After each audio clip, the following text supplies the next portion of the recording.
Yo, Thought Warriors. What is up? Hard Learning is on. It's Lathan Jr. And it's me, Rachel and Lindsay. The Detroit Lions didn't make the Super Bowl, but the Eagles did. Wow. Come on now. Donnie. The Eagles did. They didn't just make the Super Bowl. They won the Super Bowl. Mm-hmm. They blew the Chiefs the fuck out. 40-22 doesn't give you a clear picture of how dominant the performance was. I think into the third quarter, Pat Mahomes had under 100 yards passing. The offense was fucking terrible, anemic. They were rushing forward, the Eagles were, and getting all kinds of goddamn pressure, sacking them 6 times, whatever it was. We watched it at Rachel's house. It was fantastic. It was good. It was good. It was hard to stay motivated, I will say, after halftime. And not just because of the halftime show, which we'll talk about, but just because they whooped them. Mm-hmm. You always want to see a good game, but I do have to say I enjoyed that a three-peat did not happen. And I also enjoyed that they lost in what I will deem as an embarrassing way. Right? It just wasn't a competitive game at all. Right. It was just destruction. I just thoroughly enjoyed it. Why? Really did. I've said before on this podcast, I'm not a fan of dynasties. I have a jewel on my tooth. Oh, okay. I had it there last night. All right, nigga. Okay. Nigga. I had it there last night. And a little 2-piece grill. There you go. You didn't see it last night? I don't have it because it's hard it's harder to talk with. Mm-hmm. But I've said on this podcast, I'm not a big fan of dynasties. Mm-hmm. I like to switch it up, unless, of course, it's my team. And just everything that's surrounding the Chiefs and the narrative, I'm not a fan of it. The overload of content with the relationship of Travis and Taylor. Wasn't a fan of some of the pregame responses we got in regards to Trump's attendance and what that meant to some of the Chiefs players. I just wanted to see them. And that coupled with commercials. One of the commercials we saw was Fox News commercial, and they threw their choice to win in, which was the Chiefs. And so I feel like the Chiefs became Trump's team, and that also made me want to root against them. The Eagles were Black America's team last night. Mm-hmm. Just put it out there like that. Jalen Hurts, real Black American excellence right there. Omega Psi Phi fraternity and corp. Stop that. Stop that. The Chiefs were Black America's team last night. It was the first win that we've had in a while. Things have been down, but we won. Jalen Hurts got it done. Him and his black wife, Blick. He was fantastic in the game. Mm-hmm. The Chiefs threw, they MAGA. Harrison Buckner. Oh, yeah. Forgot about Harrison. They're MAGA. It's Harrison Buckner. They're all hanging out with Trump. It's Brittany Mahomes. It's Jackson Mahomes. It's all of that stuff that's going on. They booed Taylor Swift. Let me tell you something.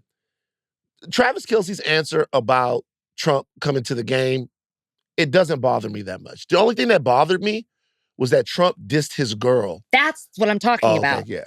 Yes, it's not that he said it's an honor. Do I like it? No, but I'm not all up in arms about that. I mean, we didn't even discuss that as a topic on the podcast. But if somebody publicly dissed me, which also incites their rabid audience to come after me, and you don't publicly have my back, we have a problem. Yeah. You better take up for me. And it's not even that he had to use that moment to specifically take up for Taylor, but he didn't have to say it's such an honor. Like it's a bit of a slap in the face. If that's my man, we got issues. Yeah. I was in the Super Bowl all week long. I was there. We talked about it earlier. I was doing my thing. It was crazy.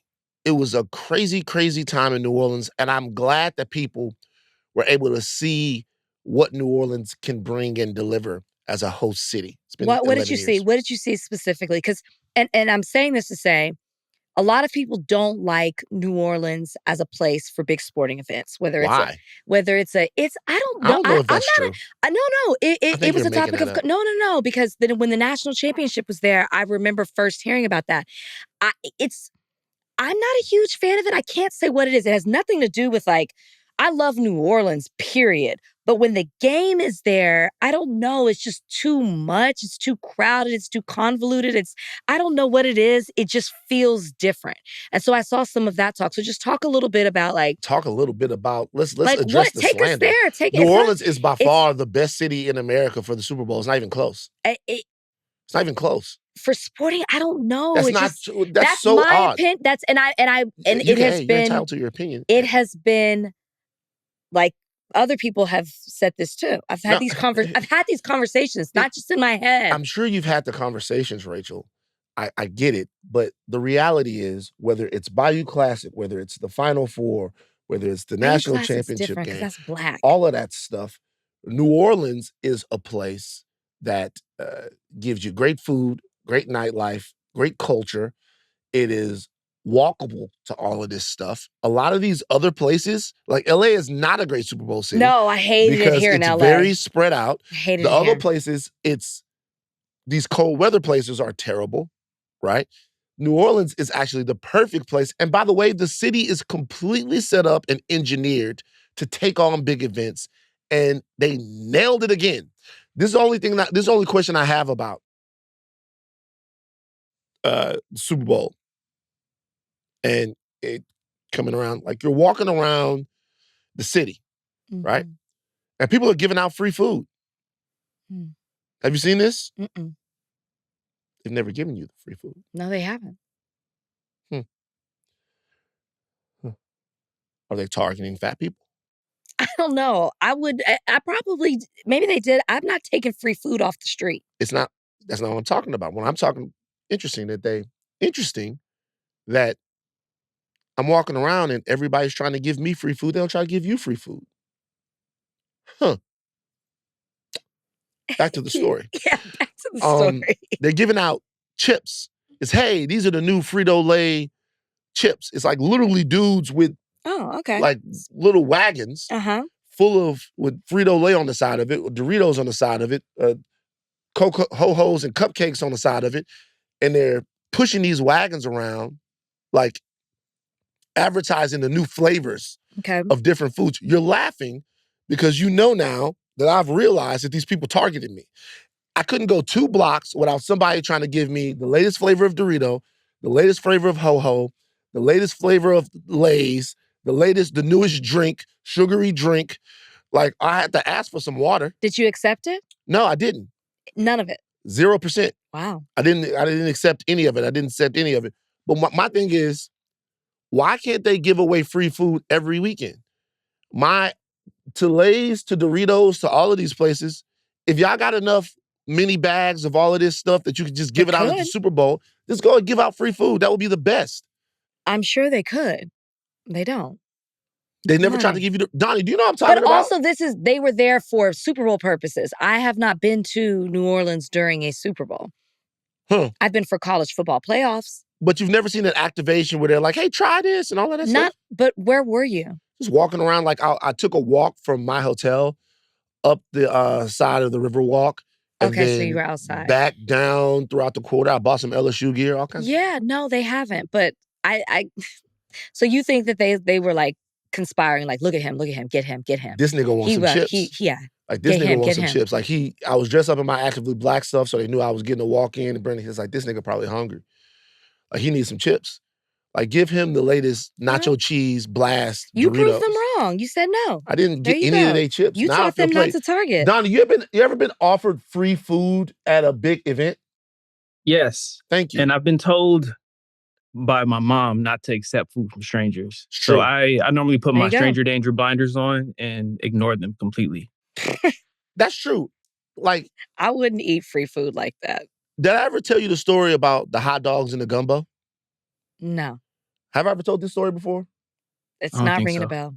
Okay, so just real quick, to Donnie's thing about accepting food, and I don't know what this is, why we're preach this. Okay. So when I was growing up as a Black youth in Baton Rouge, if you offered me food at your house, I wouldn't eat it. I don't know why. You weren't taught that? I wasn't taught, like, I don't know why, but if you were like, hey, are you hungry? Even if I was hungry, I'd be like, nah, I want to eat. Now, if people came over to our house, you had no choice. You was going to eat. Mm-hmm. Right? Mama put the food in your face, make you a big hamburger, you don't eat it, she cry. Okay? But me, when I was at people's house, I wouldn't eat even if you offered me the food. Interesting, I would. You would eat? Yeah, but I was told, like, you can't always trust, what people do in their kitchen. I definitely was taught that. So I think that's one thing. And I think another thing that my parents might have been like, if people are offering you food, maybe they think you broke or something, don't eat the food. I'm not sure, but I was just kind of taught. Mason jar. The mason jar. Yeah. I was kind of taught don't eat at people's houses. All right. So I was at a friend of mine's house. His mother was what? And she was like, hey, I'm making some gumbo. Like, do you want some gumbo? I was like, no, I don't want any. No gumbo, thank you very much. She's like, man, this is after baseball practice. She's like, Van, your parents aren't going to be here to pick you up for a little while. Which I gotta say, the only reason why I was over there is because my parents had a habit of just not picking me up from places. Like, why? They forgot or they were busy? My mama gonna get mad because it really wasn't her. It was really dad. Okay. They had a habit of just not picking me up from places. Like, baseball practice is over. I'm sitting there, baseball uniform. Nobody came to pick me up. It happened multiple times. And so there would be somebody's parents that would be like, Van, what are you going to do? And I'd be like, I'm going to sit here till somebody come here. But they would then take me to their house. So this is what happened. So took me to the house. I'm waiting. I got in touch with my dad. My dad's going to be able to, don't tell him where this nigga was. My dad's going to come pick me up. She's like, hey, you want some of the gumbo? I was like, no, I don't want it. I don't want it. I don't want no gumbo. So eventually, it's time to eat, okay? The gumbo comes out, and there's a bowl of gumbo for me. She's like, I made you some as well. Like, come over here and get some of the gumbo, right? Right away, I looked at the gumbo. No. It wasn't for you. It's not, I you know. Could tell.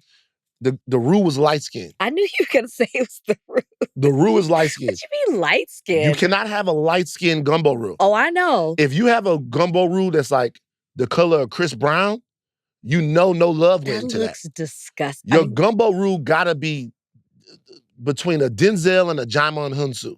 You gotta have a dark-skinned gumbo roux because that roux gotta cook for a long time. Sure. That roux gotta cook down good. And if the roux is light-skinned, the gumbo, that's the start of it. They didn't cook it down long enough. But there was a horror inside the gumbo. And I don't know where or why this woman got there's supposed to be andouille sausage inside of the gumbo. No. There was hot dog franks in there. I swear. Big, crispy okra. Oh, like crispy okra? Okra that it didn't cook down long enough, Rachel. It didn't cook down. Crispy the okra that was in there is like it just didn't cook down long enough. It's the only time I eat okra is in gumbo. It didn't cook. I don't even like okra in my gumbo like that. I do. But it didn't cook down crispy. long enough. There was hot dog franks, like clumps of whatever. And I'm sitting down and I'm eating it. And I'm watching all of these people eat this gumbo like it's the best gumbo. That's all they know. But going crazy on it. I take one little hit on it, and I became a black nationalist. That's the day I became a black nationalist. And I never forget, this is the reason why you don't just go to somebody's house. A staple food like that, you don't just eat it. Hot dogs in the gumbo. Well, we should be saying thank you. If that's the day that you became a black nationalist, we should be thanking that family. You had an awakening. I could put them on blast right now. You did see yourself in that bowl, but you felt something. Dad came, picked me up. I was so mad. Dad was like, I had some gumbo. He's like, why you eat from the people's house? I was like, I don't know if you really have. You're 4 hours late. You know what I mean? It's 8:00. Practice was over at 4. You're 4 hours late. I don't know if you can really get on me about that. He was like, how was it? He was like, you ain't gotta tell me. Look where they live. And that's it. I've never eaten, and there's a lot of white people in Louisiana who can cook their ass off. Mm-hmm. But I've never touched a white gumbo since. Interesting. Anyway, I don't know how we got on that. Okay, Taylor Swift got booed. Jalen Hurts was named the Super Bowl MVP. Kendrick Lamar performs Not Like Us at the Super Bowl, Rachel. I mean, where do I start? We're not going to dick ride.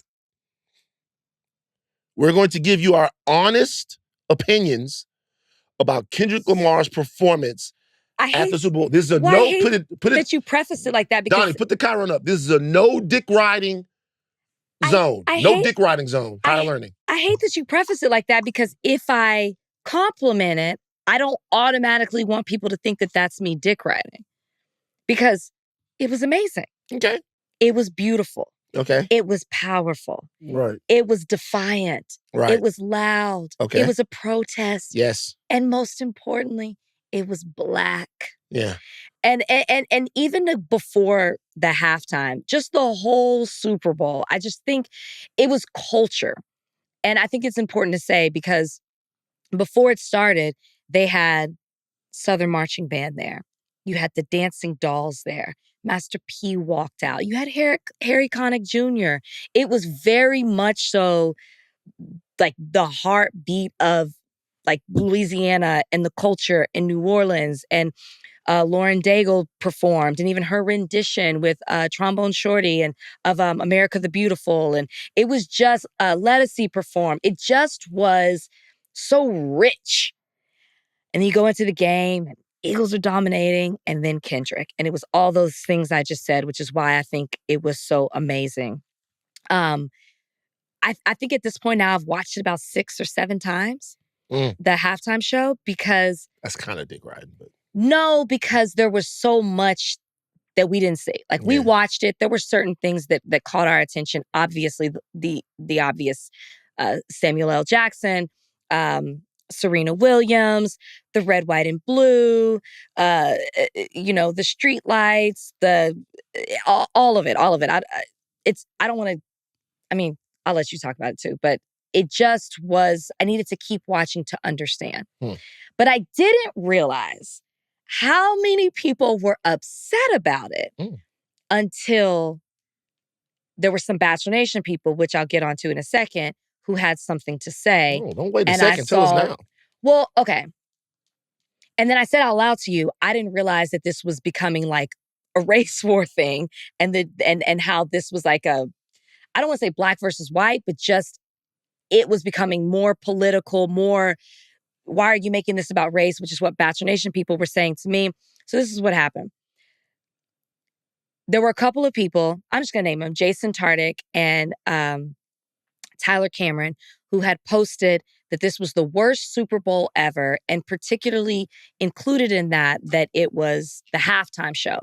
One of them said it was the worst performance. And I immediately wrote under, and both of them have now taken these posts down, so you can't go and find them. Why'd they take them down? There was immediate backlash, and I wrote under Tyler Cameron's, "Oh, you just didn't get it, friend." And I was... This your homie? We're cool. Okay, cool. I don't know if he's still Matt James's best friend, but he was on The Bachelor, but he was Matt James's best friend. I don't know how close they are or aren't right now. Hey, can I ask you a question real quick? I apologize. Like, I get to cut off Rachel 3 times during the whole year, and that's one of them. Okay. How come all of these people from The Bachelor got like up over 2-3 million followers, and you haven't hit 1 million yet? And I lose followers every day. It is what it is. It's all the Black people have less. Got 2.2 million followers. I never fucking heard of this guy. I'm not for them. And this moment kind of highlighted that for me. In no way am I comparing myself to what Kendrick did, but I think as Black people, you can find a moment in your life where the theme of what the halftime show was applies to you, right? In order to be accepted or to fit in, you have to assimilate. You are supposed to act a certain way. That was very much so for me, obviously being a part of The Bachelor. And the moment I did not play along with the rules, I was immediately met with backlash. I was reminded of, to them, what I represented to them, who I was, how loud I was, how aggressive I was, how angry I was, the moment that I didn't play their game. And it was interesting to see people from Bachelor Nation speak out and say, this was the worst performance ever. And my response to Tyler was, oh, you don't get it. But when I say you don't get it, it's also, oh, you don't get me. And that was also met with the comments of how people were responding to me. Oh, here's Rachel again, being angry, making it about race. No, it's just obvious. You didn't get the performance. You weren't trying to understand it. It's okay to say you didn't like it, or I don't know Kendrick's songs, but that it was the worst, or that it was trash, or that you don't get it. It also means you don't get me, because it was representative of the culture. And so it just reminded me of that when I saw those comments. And that's why they took it down, because there was so much backlash. And so what I would say, so when y'all wonder why I don't want to talk about The Bachelor, I don't want to be a part of that shit anymore. I don't want to be connected to the franchise in any way. It's for moments like this. You don't get me. You didn't get that. You don't get me. It's why he has so many followers and I don't. I just don't fit in. And that's fine with me. I'm not willing to play that game or do what it takes to fit in. I would much rather be sitting on this couch with you with our own platform where I can say whatever the fuck I want to say. I don't know why I stated on cursing. Because you're in Bachelor mind right now. Yeah, right. Uh-oh. Yeah. Just go ahead, Rachel. Rachel, just say fuck The Bachelor. Say it. Rachel, say fuck. Rachel. I like that I've created my own community and space, or we have created this where we can do whatever the fuck we wanted to do and be as black and loud as we want to. And I don't have to play that game anymore. And every single time I peek back in, I'm like, peekaboo. I'm quite very much so reminded why I don't want to be in that space anymore. Donnie. Yo. Shouldn't Rachel just say fuck Bachelor Nation right now? Shouldn't she say fuck The Bachelor? Say it, Rachel. Say it, Rachel. Rachel. It's easy. Donnie, not you Rachel, too. Rachel, just say it. Say it. That's what they saying to you. Say fuck The Bachelor. You know what I will say? I will say fuck what The Bachelor represents. That's what I will say. Gotcha. It's why, to your point, which don't get on him for interrupting. It's a very valid point. Why certain people have millions of followers and I don't. I don't fit in. I did. I used to have more followers. The more I would speak out, the more I was myself, I would lose them. I will probably lose more when this comes out. But I'm much more happier, standing in the truth of who I am as I get to do twice a week on this show. That I couldn't necessarily in those spaces. And that was the beauty of the halftime show. Everybody thought it would just be about Drake. And of course, we were all on the edge of our seats about the song and how he would do that. And he definitely was taunting Drake and it was about that. But he also was taunting America. And that's why it was so important when he said, "The revolution about to be televised. You picked the right time, but the wrong guy." Okay, I enjoyed the halftime show. I thought it was great. This is what I would say. It wasn't, in my opinion, the direct, scathing criticism and protest. I've seen Kendrick go harder in that respect, right? Mm-hmm. Before. So I didn't look at anything and think, oh my God, Kendrick is calling everyone. I didn't think that. But I didn't expect that because the venue that you're performing on, Super Bowl, so it's like whatever. There were no burned cars like I've seen him do before, burn police cars. He didn't perform all right. He didn't do any of that stuff, right? But that is what it is. This is my thing. The reason why I enjoyed the performance is because of the choices that were made. The choices that were made reflect an artist that wants to be true to himself. Yes. That is the thing that I like about Kendrick Lamar. There are hits that Kendrick Lamar could have done at the Super Bowl that people would have been more excited to see. My favorite Kendrick Lamar song ever, Money Trees. He didn't do it. He didn't do Money Trees. He didn't do all right. He didn't bring out Rihanna and do some of the other joints. He didn't do Poetic Justice, which would have been interesting that people wanted to see that record so much. He didn't do a lot of those records, right? He didn't do them because it's not what he wanted to say. I like artists who, whatever venue, whatever platform, stay true to what it is that they want to say. Kendrick, in my opinion, wanted to have a very direct conversation with the people that are watching him for lots of different reasons about where he is right now. And he did that. And not only did he do it, he did it with devastating precision.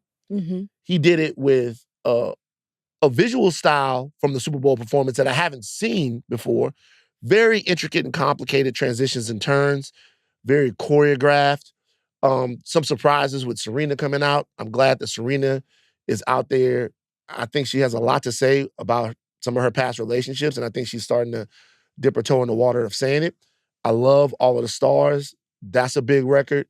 I loved how he played on the cultural the cultural conversation about whether or not Not Like Us would be performed. And he addressed it head on and used that as part of his performance. I thought it was great. Yeah. I thought it was great. Once again, Kendrick Lamar has said, if you here for the party, you might be the wrong guy. He said, the right time, the wrong guy. If you're here for the party, you might be the wrong guy. But if you appreciate culture, if you appreciate artistry, if you appreciate meaning, he'll never let you down. Yeah, I mean, I saw a lot of people, some of the same people I'm talking about, say, they wanted to see Wayne. Well, yeah, you wanted to stand up out of your seat, sing the songs. Should have been interesting because they probably would have been singing the N-word and with those songs. And you wanted somebody to perform for you, which is typically what you see. But with Kendrick Lamar, it's going to be, he said it before the show, I am into storytelling. And that is exactly what you saw. It was meaningful. It wasn't just a show. It made you think. There was heart in it. And what I liked is that he predicted the backlash that he knew that he was going to get. Like as you listen to Samuel L. Jackson narrate it and be representative and a satirical way of the government, dressed up as Uncle Sam, he said, though, this is what you need to do. And then when he does it, he sings the SZA songs, which everyone was like, I wanted to see more SZA. Like, that's what they kind of like. He predicted that would be the response. And then Samuel L. Jackson says, good, like you were good. That was great. And then when he goes back into being true to who he is, he's like, all right, that's one life. That's going to cost you a life. Right. It was, I understand that visually, if you were there at the Super Bowl, it didn't hit. The visuals were for TV. Well, I mean, it was visually for TV, this. which it always is, which is why I tell people I don't like to go to the Super Bowl because I want to watch it at home because it looks different. If you've ever been to the Super Bowl, you know that the halftime show doesn't look the same. The game it's different. It's better, in my opinion, to watch it at home. But do you know what, though? I think even that's a choice. I think understanding that the audience that's watching the Super Bowl in there, the tickets are $5,000, $6,000, $7,000, $8,000, $9,000. If you're performing for those people, you're performing for a very specific group of people. The people that are watching it at home, everyone can access it. And if you perform for them, you're talking to them. That's true. Maybe you're not talking to the audience at the Super Bowl. I'll say this. A lot of people that say that it was sort of a fake, watered down NFL version of a protest music, I don't think that they are completely and totally wrong. Like, I think that there was a way, if I understand what happened and why it happened in the way that it happened, but if there's anybody out there that goes, wow, with that type of audience, you could have gone up there and did something that was really overtly, directly controversial or destabilizing. You could have made a statement about the president or about something like that. People that say what we need now is real activism in those spaces and not things that kind of eat around the edges of it. I could understand that criticism. I don't know that I completely agree, but I could understand that criticism. You know why I would push back on that? Because I don't think it was watered down. I think it was, I just think it was perfectly executed. And the reason that of course, people are talking about it now, but if he had gone on there and brought out YG and said, saying fuck Donald Trump or middle fingers up, it's like, that's all that we would have heard. And it's interesting to hear people talk about it now because you can't really say that nothing was that overt. So you can't speak to that. You can't really criticize it other than saying, the criticism, if you really listen to the criticism that people are giving, it's not rooted in anything. It's just because you can't tear it apart. It was a beautiful story that was told.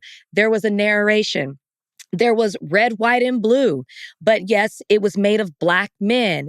He was in the middle. There was a divide. Like, there was so much symbolism, and it was so rich in that way that the criticism falls flat. Now, had he been like middle fingers up and burning stuff, and then they would have been able to directly say something. So that's why I feel like I pushed back, because it was done so well. And it wasn't watered down. It wasn't soft. It was more meaningful, which is why I think it was great. You can't criticize it. Yeah. Other than, if you want to criticize something, the audio was a little bit bad. Audio was a little bad. I thought it was inspirational. I loved it. But the criticisms I've heard, hey, Kendrick didn't play the hits, which is what we are there for the Super Bowl for. And we wanted him to go further. I get people that feel that way. I did not feel that way. Yeah. Gates and Bobert did. Matt Walsh hated it. The usual suspects. Kari Lake hated it. Lauren Bobert hated it. Matt Gates hated it. A bunch of freaks. One that likes teenage girls, allegedly, and the other one that likes to jack alpha in Beetlejuice. By the way, I'm not judging him I'm actually judging him for liking teenage girls. I'm definitely judging him for that. But her jacking somebody off at Beetlejuice, shit happens. But okay. She I just don't want to be morally reprimanded from someone who got to give a little handy J. Who's a hypocrite? Yeah. But they're all playing their part in the entire thing. Donnie. You ready to talk about Kanye West? I am the not. Weird shit he's been saying? Well, get ready, Rachel. We're talking about it. He it looks like his Twitter account was disabled. I don't know if it's still disabled as of me speaking right now. But over the weekend, he said a bunch of wild shit that I don't think I need to repeat. It's super weird. And then his wife posted a message that was like a prayer for his well-being and seemed like kind of not apology, but like a seek for help for him of sorts. And her reps came out and said that that wasn't her that said this, that posted this. That's kind of been taken back. And then it looks like, so at the Super Bowl last night, in certain markets, there was a Kanye commercial that played. Did y'all get that in LA? Yeah, we did. Yeah, we got it in Atlanta too. And it was directing people to go check out his website. And if you do that, the only thing that's on there is $20 t-shirts that have swastikas on them. Yeah. Yeah. Go for it. Oh, okay. It's a clear out. It's a clear out. Okay, so first of all, to Bianca's message, I don't think I care anymore about how Kanye is doing. I think that there's always been a part of me and a part of a lot of people that legitimately care about how he's doing, and whether or not he's good, right?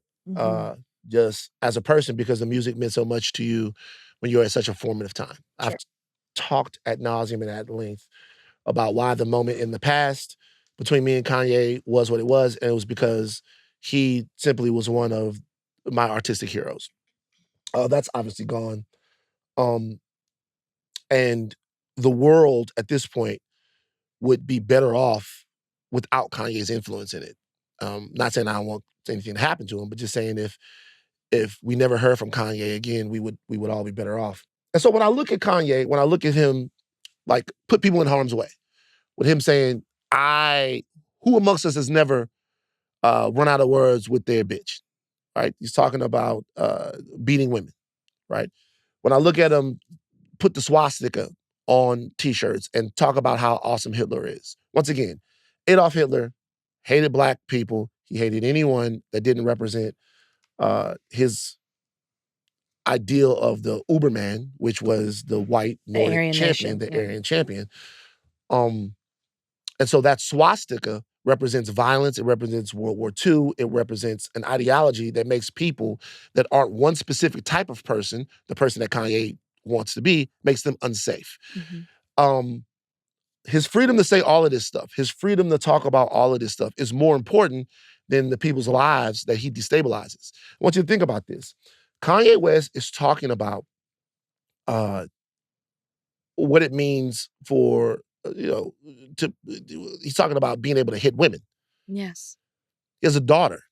What type of man? Daughters, should I say? What type of man, what type of father would put the safety of their daughter behind their ability to say whatever they want to say? Mm-hmm. Look, you might think I'm reaching too deeply into this. The reality is we are quickly and very deeply contending with a bunch of people who are grabbing at real cultural power. Not in the abstract. They're not just talking anymore. Your body, my choice isn't just a joke. It's something that people believe. Mm-hmm. Like firing people, getting rid of people, putting people back in their places, reestablishing the white male orthodoxy that has governed the world, every part of the world, the Western world, should I say, for the last X amount of decades, is a real thing to them. And they think women and Black people, particularly Black women, having any say in how the world is changing is a bad thing. Kanye's with them. Yeah. He's with them. He's with them. He is someone who every time he opens his mouth, he is going to put whatever he is thinking and feeling in that moment above the prodigious influence that we've given him by supporting his music and paying attention to him in the past, which is ironically is what I'm doing right now. So to me, I think he's pathetic. I think he's pathetic. I think he's dangerously selfish and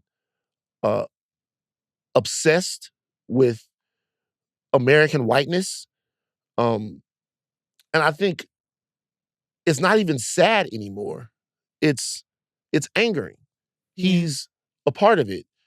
And either he doesn't believe that people care about what he says, or he doesn't care about the fact that coming out and saying these things, and not just saying them, but living in the way that he does. Mm-hmm. I joked about him his wife being naked all the time. His life is reflecting a lot of the ideas that he's put on his Twitter. Yeah. He's living with a woman that he is controlling. He's living with a woman that he commands to be naked everywhere. And that's their business, right? But it's not as if the rest of this stuff is just an Andy Kaufman performance art act. It's not. It's real. He's empowering Nick Fuentes. He's empowering Milo Yiannopoulos. He's talking about cozying up to some of the most dangerous right-wing political figures. He is cozying up to them that exist today. He just is the most irresponsible, pathetic person that the culture has ever made famous. And who would have known it would have taken this turn? Let me ask you this. When Donnie started introducing this topic, I was like, I do not want to talk about him. And I know that there are a lot of people who share the same sentiment as me and that we should just ignore him. I had a friend say to me the other day, it's like the person that you pass by on the street that's like ranting and rambling and, like you just ignore them, right? You just keep on walking past them. So my question is, how much influence do you think that Kanye has? Do you think that when he goes on, because it's been very quiet, which has been very nice. Mm-hmm. Now he's back. Some say it's because he's promoting clothing. Some say it's the new album. For whatever reason, he is back. And he is back. And each time he comes back, it's worse. Do you think that he has actual influence, so we should be talking about the things that he does? Or do you think we should just ignore him and not give it anything? And what you said was great, amazing, and it's true. And I love how you pulled yourself out of Kanye and talking about the bigger picture of things. So this isn't a knock to you. It's just a question that I know in conversations that we have off mic. Do you think he has actual influence to where we really need to talk about it? Is he preaching to the choir like a Nick Fuentes? Or should we just ignore him? I don't know. And that's what's hard. Yeah. It's also like talking, sorry to cut you off. I'm cutting you off. Yeah. But it's hard because it's like, well, is this a mental illness? And you know, like, do we give him some grace? Anymore. Well, that's what I'm saying. That was the conversation before. It's like, well, how do we talk about this because he's sick?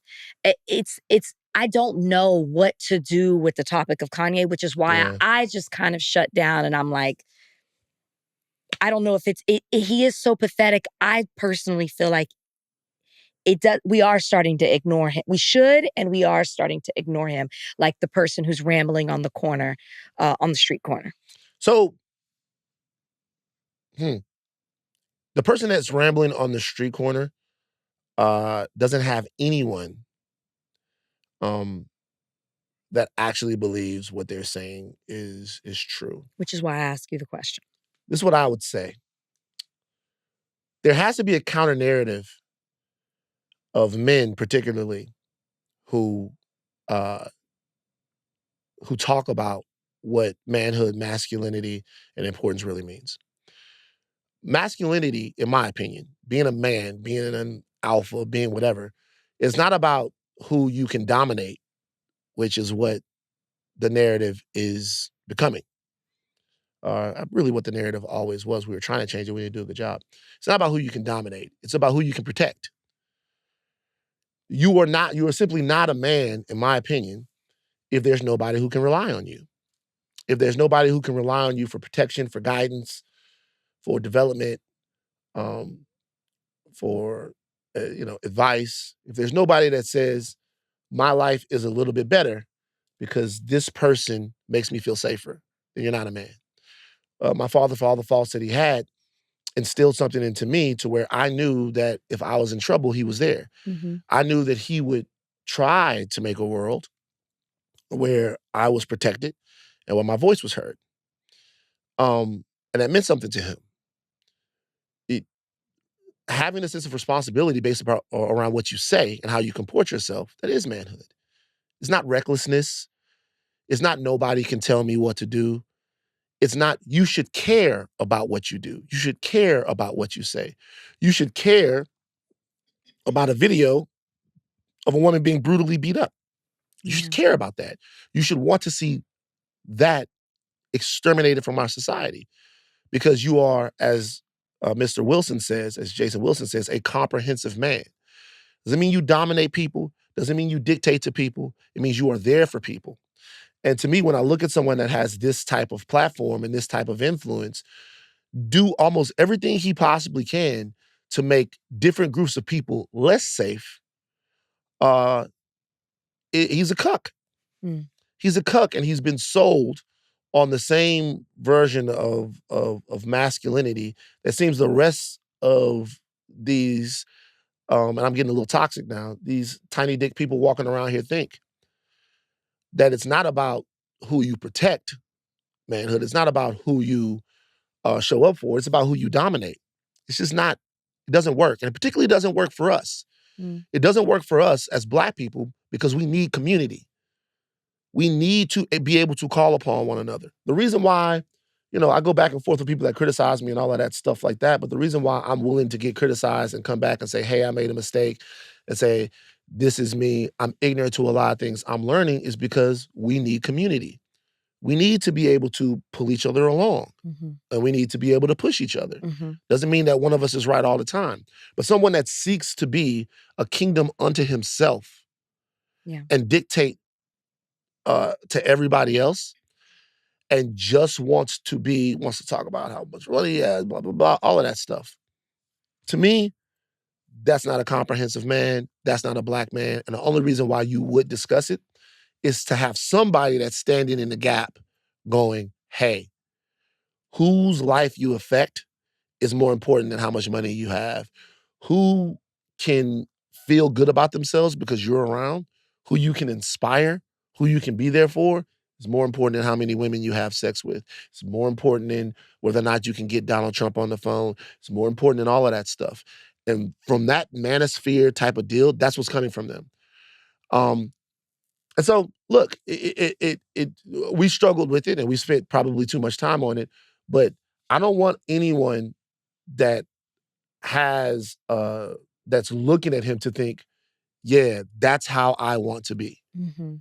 That's my thing. So 47-year-old man right there who doesn't have it within him to say that abusing women is something we shouldn't stand for. Yeah. He's making an unsafe world for his daughter.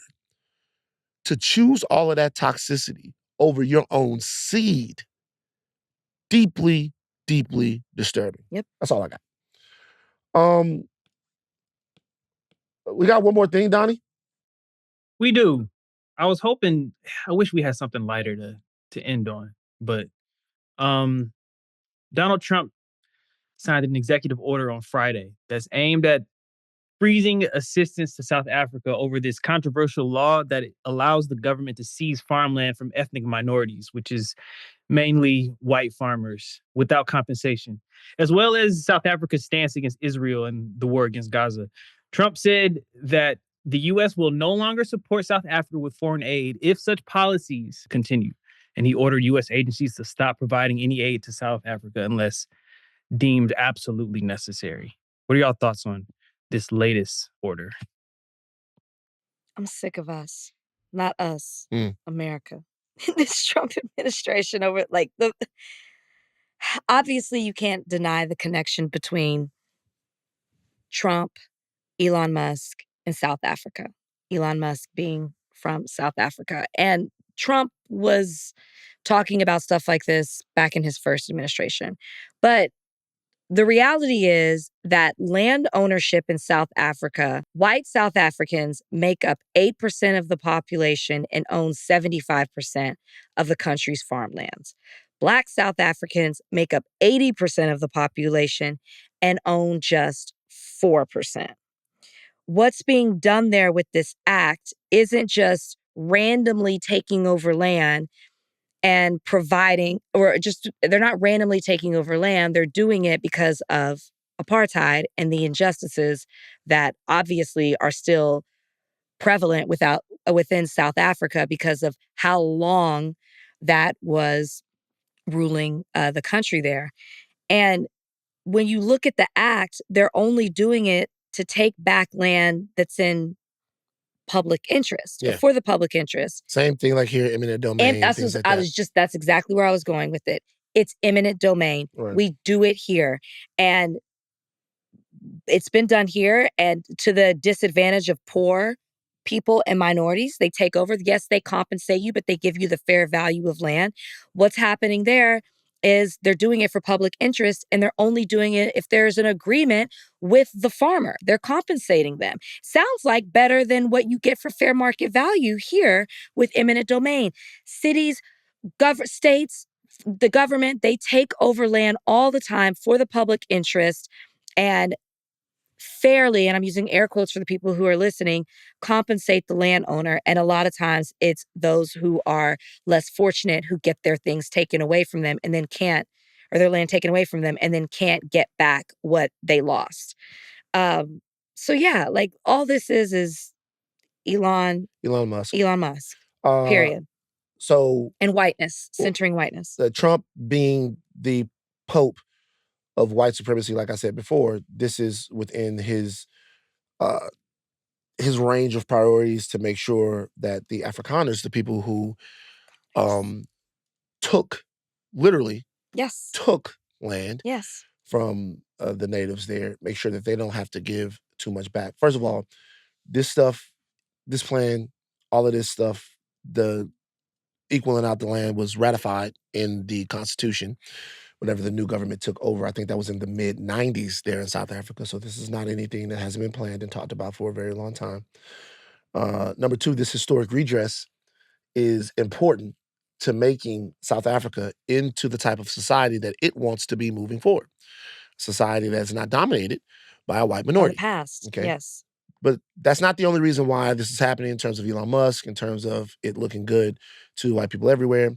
This is also most likely revenge against South Africa for South Africa's actions in the International Criminal Court, International Criminal Justice, and holding Israel, responsible for the ongoing genocide in Gaza, and the fact that South Africa was one of the countries very, very deeply involved with getting Benjamin Netanyahu declared a war criminal. And Trump getting involved with this, he's fighting a three-front war.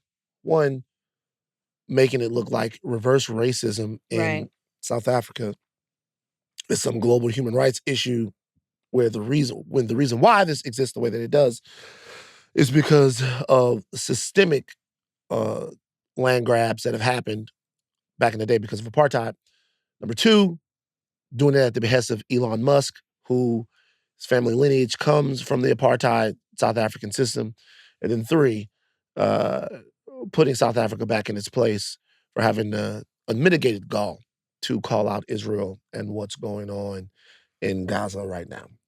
These are the types of foreign policy issues from the Trump administration that people should be paying attention to.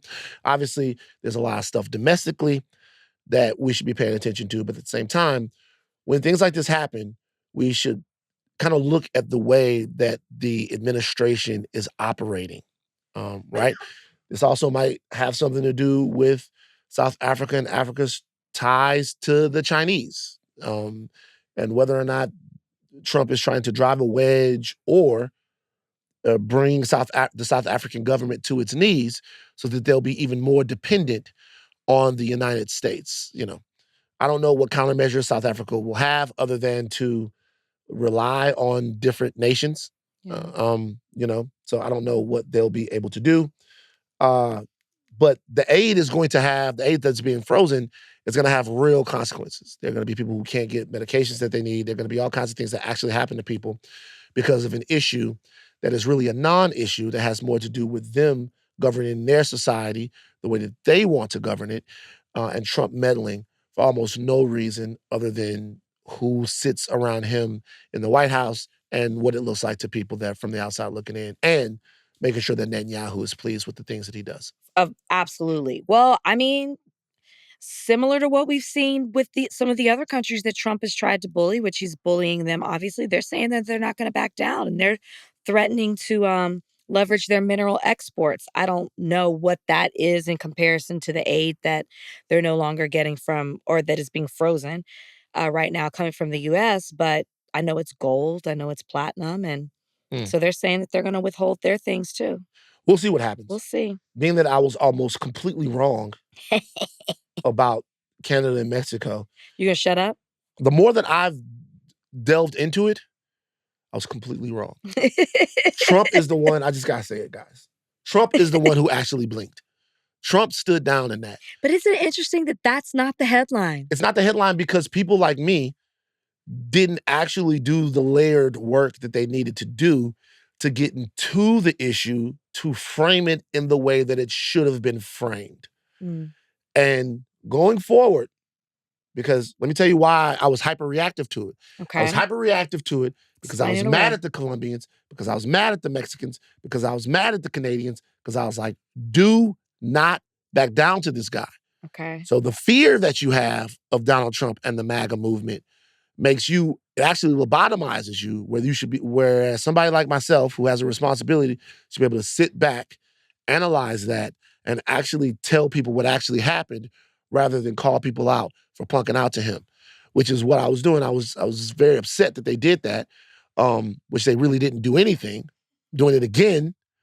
Okay, so I didn't really analyze that in the way that I should. But it's important to keep your eyes on what actually happens so that you don't fall for the So we don't have to be like Van. Like Van Lathan did, like I did. Like then I talked about myself in the third person. You got anything else? Oh, we got Ben Watkins from the show Cross. We got the showrunner of Cross.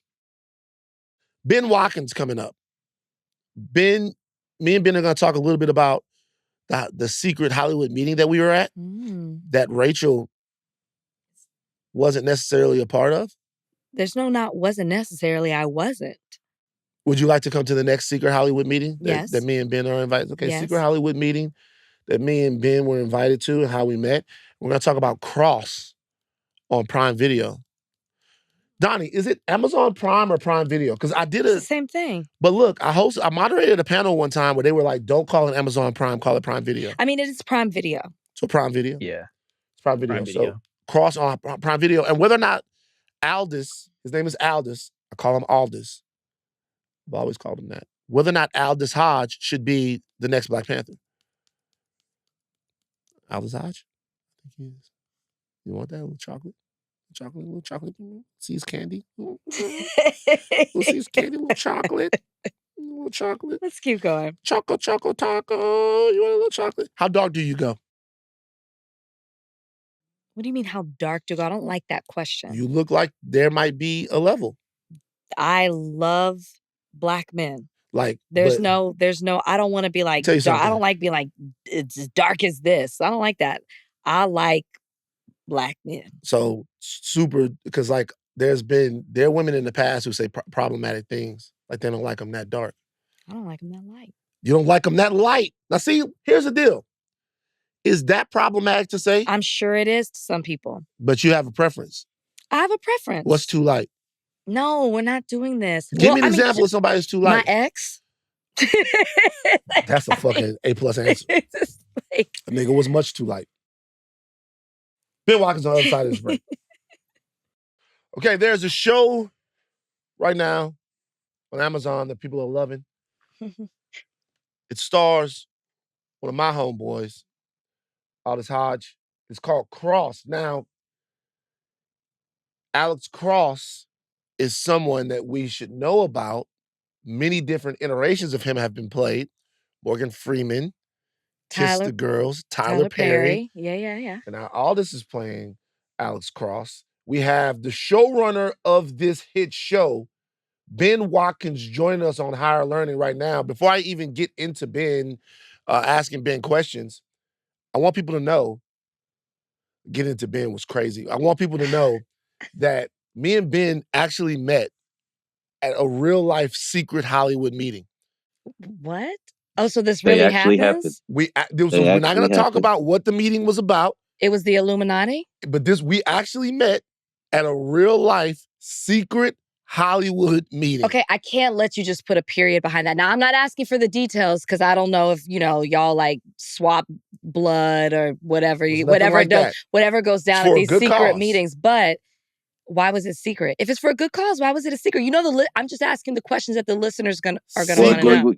Hollywood. Yeah, think about the, run through the list of topics and or issues that are so controversial that folks would consider meeting in secret to talk about them versus in public. And that list ain't gonna be too long. And that was one of the issues. If you think about it, it'll present itself. Okay. So the revolution will be televised. It definitely will. But I'm with Van though. I mean, every time something like that happens, it makes you perk up because you spend your whole life hearing about it, and then all of a sudden you're at one and you're like, what is happening right now? This really happens? Yep. Like these people you're gathering secretly and conspiring. Yeah, secret Hollywood meeting. Well, that makes me energized. Yeah. I like that. Yeah, for sure. So Ben, Cross, big success. About what you thought, or are you surprised with the success of the show, which I think is, for a time, or even maybe still now, the #1 show on Amazon?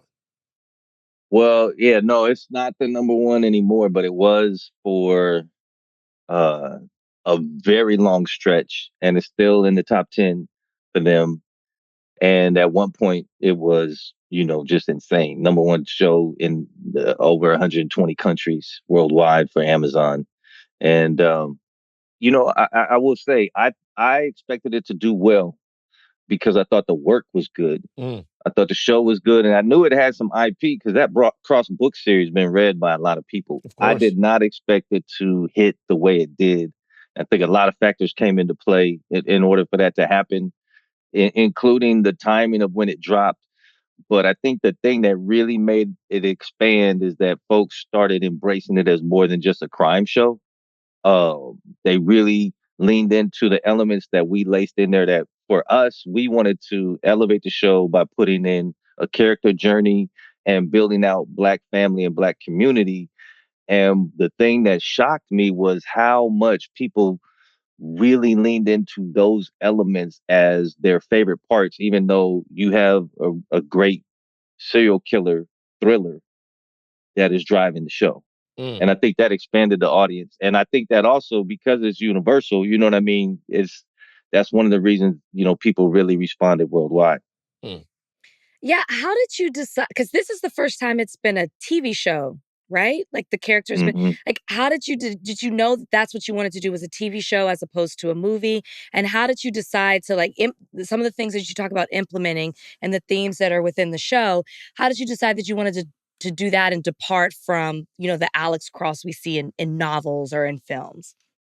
When I actually did not pursue this project. They approached me. Oh. So Paramount Studios approached me and said, would I consider adapting it? I actually was hesitant because I had seen the movies, and not that I didn't like the movies, but I felt like the movies, they had a black man playing the lead, but they didn't really depict the black experience, the black life experience. And I really didn't want to do a show with a black lead that wasn't trying to do that. So, after a few rounds of conversations, we actually um, had a meeting when I was beginning to consider it, but I really wanted to lay out some of the things that I wanted to do. And I wanted them to embrace, or otherwise I didn't want to do the project. And the first one was, I wanted to lean into the black experience. And I also wanted to have a full fleshed out black man that had swagger. I felt like otherwise, you're just gonna have a smart dude with black skin doing that show. And the irony is, the books actually reflected black experience far more than what I had seen in the movies. So I thought that I would actually be honoring the spirit of the books even better if I actually start to layer in the black experience. And so we built out, I told him, this dude, he's going to have sex appeal. He's going to have swagger.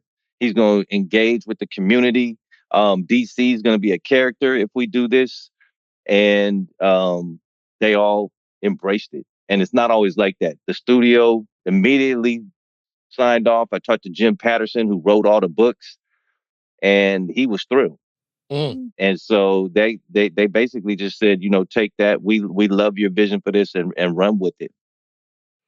We hear the term showrunner, and I know, and Rachel knows, but a lot of people listening don't know. What does a showrunner do? You're the showrunner on Cross, executive producer, Truth Be Told, Hand of God, consulting producer on Wu-Tang and American Saga. But showrunner is a big, huge job. There are not enough Black showrunners. There are more now. I know a lot of them. But what does a showrunner do? So I think the best showrunner in the Hollywood circles, showrunning is considered to be impossible. It's the actual job title is impossible, because you basically have to combine the creative aspect with the managerial aspect, but you are running both sides of it. And it's just not feasible if you look at that from any other perspective. If you took sports and you said, okay, well, you're going to take LeBron James, who's going to be playing in the game, but he's also going to be in charge of stadium operations during the game. It's just hard to do both. But it is something that the attempt to do both actually helps the content, because you're taking someone who has started with the seed of an idea and fleshed it out to the point where you have a show that you want to film. And so they have the best understanding of what that show is. They have the best understanding what the vision is, and and hopefully the ability to communicate that vision. And then you have them in a position where they actually are a decision maker and the manager, so like the CEO of that show. If every show was a company, then you have your creative, let's call it your inventor, and then you have your CEO. And if that's the same person, there are many times where those two things can overlap, and that person can make the best decision that both services the business part of it. Are we on budget? Are we on time? And the creative part of it, are we executing the vision? So I think in theory, that's what it is. But you can already imagine, if I got to go and come up with an idea, get into the room, start brainstorming that idea with all the writers, start laying out the story beats. Then I'm getting scripts that from previous story breaks. I got to read those scripts. I got to give notes. I might be working on the script myself, so I got to write. We might already be filming, so I got to check in with set. We might already have an episode that's been shot and now it's being edited. I got to review that. I got to give notes on that.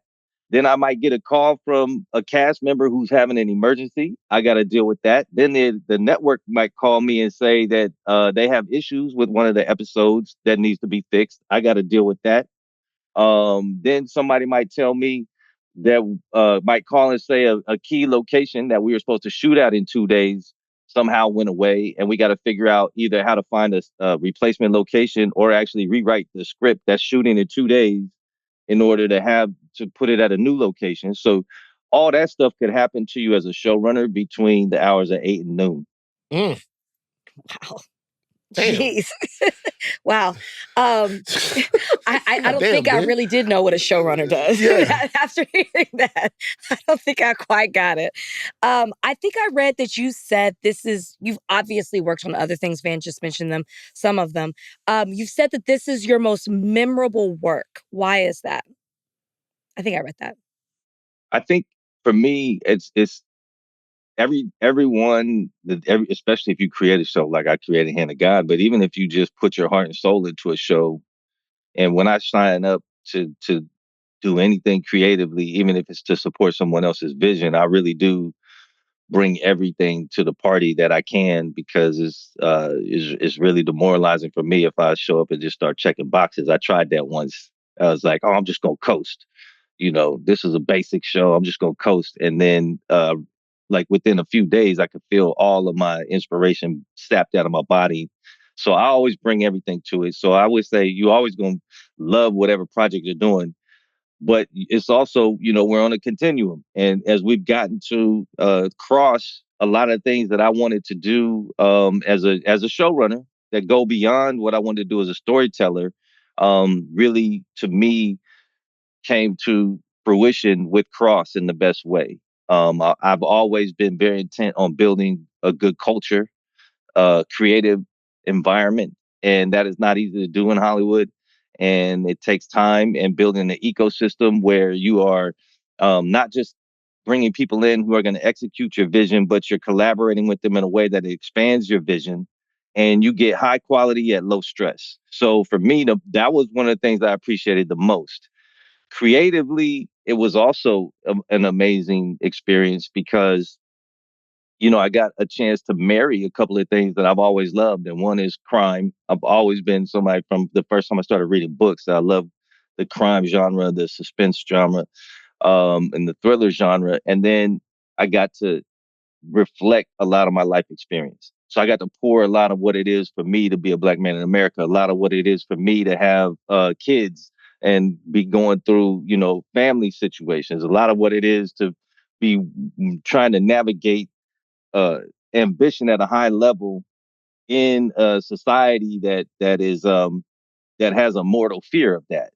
I got a chance to really just start ringing a lot of bells that have been sitting there for a long time, and finally had the vehicle to play that. So it was fantastic, and everybody that showed up, they brought more than just their ability and their work ethic. They brought their inspiration. They got invested in it in a very personal way, and I think that's one of the reasons that it did so well. So let's talk about Aldis Hodge real quick.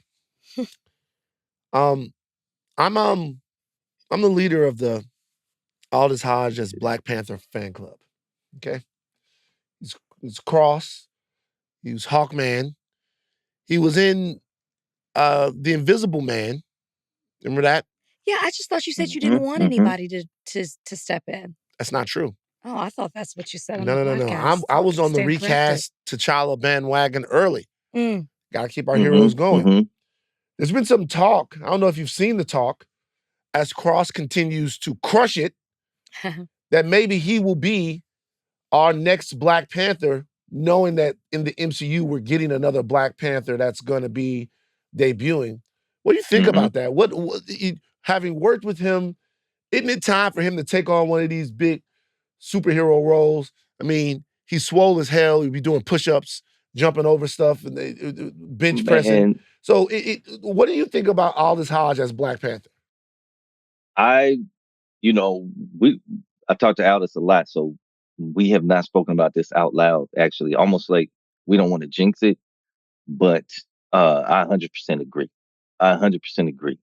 To me, and you know this feeling, we all know it when it's happening, is when somebody who's sort of been bubbling for a long time, you've been appreciating them, you've been tracking them, you've been saying, oh, he's always good. Every time I see him, he's good. Or, oh, she always had that little spark. As soon as they blow up, you can see when they're on that brink. And then when it happens to the right people, it's so satisfying because you are happy for them, but you've also, it's sort of like you've been waiting for this moment. And for me, Aldis Hodge, him stepping into a role like, T'Challa would be, really that sort of symbolic shout out broadcasting to the world that this is his time. And if you watch Cross, you're seeing somebody at the height of their powers. Yep. You're seeing someone who is physically embodying things that most people can't. You're seeing somebody that's exuding charisma, but he's also keyed in at such an intellectual level in an impressive way. And then he taps the emotion and he hits all of it and he plays all the notes perfectly. It's just like this great culmination of all his life experience, all his career experience, and his ambition. Because you have to really be okay with making yourself vulnerable in order to get to the places he's getting to right now as a performer. And don't forget the sweat equity he had to, put into getting his body and his physique to the place that it is right now. To me, it's a no-brainer. That's heat and serve right now. Throw that dude into Black Panther, and you good for another 10 years. I'm all about seeing more Aldis Hodge on my I call screen. him Aldis. Okay. Well, I'm all about that for the obvious reasons and for what you just said. Speaking of that, season 2 it is officially Aldis, though. By the way, we did have Aldis. We did have that. And nobody. I called him Aldis for about 6 months before I finally was like. And somebody said it's. He never said anything because he's so used to people saying Aldis. And then so I was like, well, how does it actually say it's Aldis? And I'm like, oh, damn, it's crazy. Well, speaking of more of him, you got renewed for season 2 before the show had even premiered, which is amazing. Congratulations for that. What can you give us, or like, what would you like to see happen? I obviously don't want to give it away, but if you can give us a little something. A teaser for season 2? Yeah. You even know yet? Oh, let's call it. I mean, we shot it. Oh wow. Yeah, it's supposed to be released like late. Rachel wants to know if she's gonna see Cross really get deep with any white women. Okay. I'm gonna give you. This is gonna be, first of all, each season when we decided, I was like, I'm not gonna do books from the Cross Pantheon. I'm gonna do my own stories. Oh. So now we approach each season as its own book, and the first season was called Hero Complex. Mm-hmm. The second season is called Bitter Fruit, and that is that phrase taken from that quote: "Revenge is a bitter fruit." You know what I'm saying? Whose juice sours the soul. So that'll give you a little sense of where we're going. There's a little Count of Monte Cristo in there. I also believe that you can and you should tap into timely social issues when doing art, especially if you don't know how many bites at the apple you're going to have. So there is a very timely and organic runner that also is a commentary on some of the things going on in our society. And then the last piece, I will tell you this. We're going to see Aldis Hodge in a cowboy hat. There you go. That's about time. Yes. Listen, Ben, we appreciate you joining us, brother.